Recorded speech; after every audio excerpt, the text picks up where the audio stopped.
সবই আল্লাহর ফয়সালা। আমরা যেই যুগটা এখন পেয়েছি, আমি এই যুগটাকে কেন্দ্র করে কথা বলবো। তোমরা যুগ না বুঝলে কিছু করতে পারবা না, ঠকে যাবা। তোমাদের মৌসুম যদি, তোমরা সাত সাগরের মাঝিরা যদি, তোমাদের নদী সাগরে কি পরিমাণ জোয়ার, কি পরিমাণ জলরাশির ঢল নেমেছে, তোমরা যদি সেটা আঁচ না করো, তাহলে তো তোমরা জাহাজ ভাসাবে না সেভাবে। ফররুখের সেই সাত সাগরের মাঝি হওয়ার সময়টা ফররুখ পাইনি, কিন্তু তোমরা পেয়েছো, আলহামদুলিল্লাহ। তো আমি একটি আয়াত তেলাওয়াত করেছি সূরা আল কাসাসের 85 নম্বর আয়াত। ইন্নাল্লাযী ফারাদা আলাইকাল কুরআন, একটু সুর দিয়ে পড়ি, কারণ কোরআন হলো রূহ। রূহ মানে আত্মা। আত্মা জিনিসটা কি? একটা প্রবাহের নাম। সে একটা প্রবাহ, জলপ্রবাহের মতো, বায়ু প্রবাহের মতো।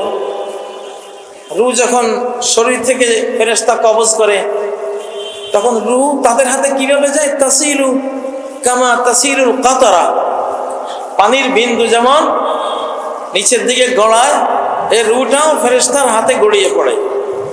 একটা প্রবাহ, একটা সুর, একটা ছন্দ। তো কোরআন নিজেই আল্লাহ বলেছেন এটা রূহ। এই জন্য কোরআনকে সুর দিয়ে পড়তে হয়।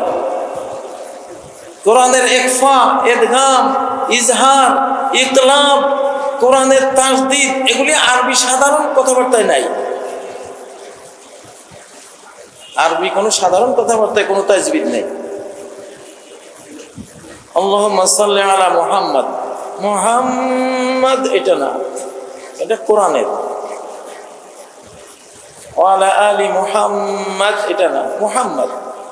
কিন্তু এই শব্দটাই যখন কোরআনে পড়বা, মুহাম্মাদুর রাসূলুল্লাহ, মুহাম্মাদুর, ওটা কোরআনের সুর মূর্ছনা তৈরি করার জন্য, ওটা কোরআনের বিধান। নরমাল আরবিতে কোনো তাজবিদ নাই। তাজবিদের এসব এজহার, ইদগাম, ইখলা এগুলি না। যাই, তোমাদেরকে বলছি যাতে তোমরা কোরআনকে ধারণ করো। কোরআন বুঝবা মানুষ থেকে, মানুষ দিয়ে কোরআন বুঝতে হবে, কারণ এই কোরআনই মানুষের জীবন। কোরআনের চোরের আয়াত চোর দিয়ে বুঝতে হবে। চোরের সাথে তোমার দেয়া নেয়া না হলে চোরের আয়াত বুঝবা না। ডাকাতির আয়াতগুলি ডাকাতদের সাথে চলাফেরা করার মাধ্যমে বুঝবা, না হলে বুঝবা না।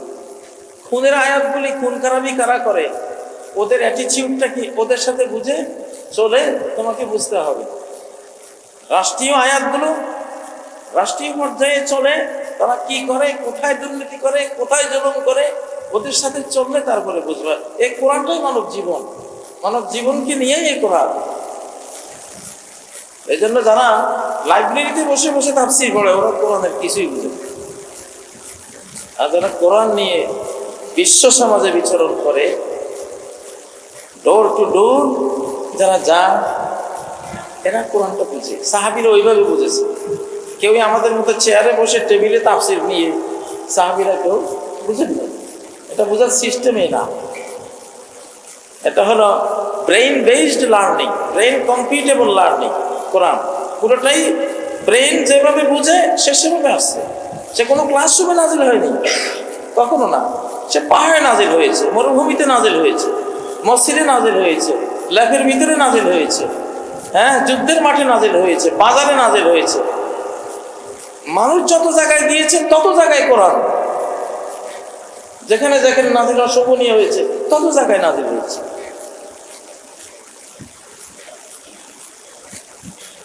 তো আজকে একটা আয়াত বলবো, যে আয়াতটা শুনলে তোমরা এভারেস্টের শৃঙ্গ পার হয়ে যাবে ইনশাআল্লাহ, সাহসের দিক থেকে। আমার কাজ হলো দুর্বলকে সবল করে তোলা। যে মরে গেছে তার ওখানে রূহ মুখে দেয়া, কোরআনিক রূহ, কোরআনিক রূহ। দুনিয়ার সব কথা মরা কথা, শুধু কোরআন জিন্দা কথা। কোরআনের পৃথিবীর কোনো কথাই আত্মা নয়, রূহ নয়, একমাত্র কোরআনের রূহ।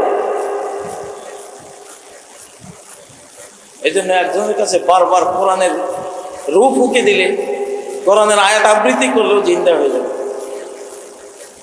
ঈমান তার ভিতরে চলে আসবে। ইন্নাল্লাযী ফারাদা আলাইকাল কুরআন, ইন্নাল্লাযী, ইন্না নিশ্চয়, আল্লাযী যিনি, ফারাদা ফরজ করেছেন, কি করেছেন?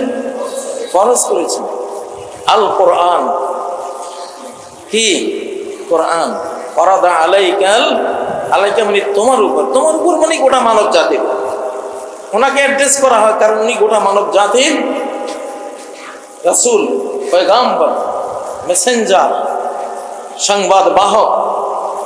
তাকে অ্যাড্রেস করে সবাইকে বোঝানো হয়। তাহলে কোরআন ফরজ নবীর উপরে। নবী কার? সবার। নবী কার? নবী যদি সবার হয় তাহলে নবীর উপরে ফরজ মানে সবার উপরে ফরজ। বাংলাদেশে আমরা যখন এই আয়াতকে প্রয়োগ করব, কোরআন কি শুধু আলেমদের উপরে ফরজ, ইসলামী দলের উপরে ফরজ না? মুসলিম দাবি করলে তার উপরে তৎক্ষণাৎ ফরজ, ঠিক না?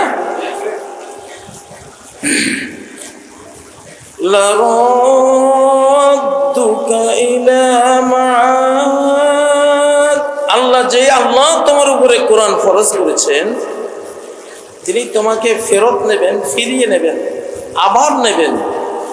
ইলা মাআদ, প্লেস অফ রিটার্ন, যেখানে তোমার ফিরে যেতে হবে, তোমার ফিরে আসা উচিত। তোমাকে ফিরে আসার জায়গায় তিনি অবশ্যই ফিরিয়ে নেবেন। বিশাল একটা আয়াত। এর একটা প্রয়োগ ক্ষেত্র হলো মক্কা, যে মক্কা থেকে তোমাকে বহিষ্কার করা হয়েছে, তোমাকে কাফেররা বের করে দিয়েছে। এই আয়াত বলছে আবার সেই মক্কায় আল্লাহ তোমাকে অবশ্যই ফিরিয়ে আনবেন। ফিরিয়ে এনেছেন কিনা? বিজয়ী বেশে, হ্যাঁ, 8ম হিজরিতে, এই না? পালিয়ে গেছেন পরাজিত, জীবন বাঁচাবার একটা সমস্যায় পড়ে জীবন বাঁচাবার জন্য পালিয়েছে। আবার ফেরত যখন আসছেন তখন দখলকারী হিসেবে, বিজয়ী হিসেবে ফেরত এসেছেন, ঠিক না? বিশ্বাস করবেন, আমি এই আয়াতটির কারণে বুঝতাম যে আমরা আবার বাংলাদেশে ফেরত আসবো। দেশ ছেড়ে চলে গেছিলাম, কিন্তু এই আয়াত পড়ে বুঝতাম যে আল্লাহ আবার ফেরত আনবে, কারণ আমরা এই আয়াতের ওয়ারিস, আমরা এই আয়াতের ওয়ারিস। নবী যা পেয়েছেন আমরাও পাবো ইনশাআল্লাহ।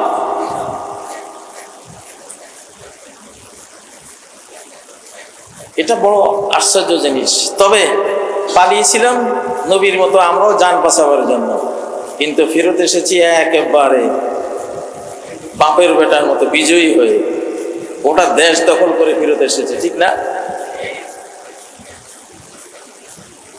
এখানে এই আয়াতের যে বিস্তীর্ণ অর্থ, সেখানে যে ভাবটা আসে সেটা হলো পুরো কোরআন আবার রিফর্ম হবে, হওয়া শুরু হয়েছে।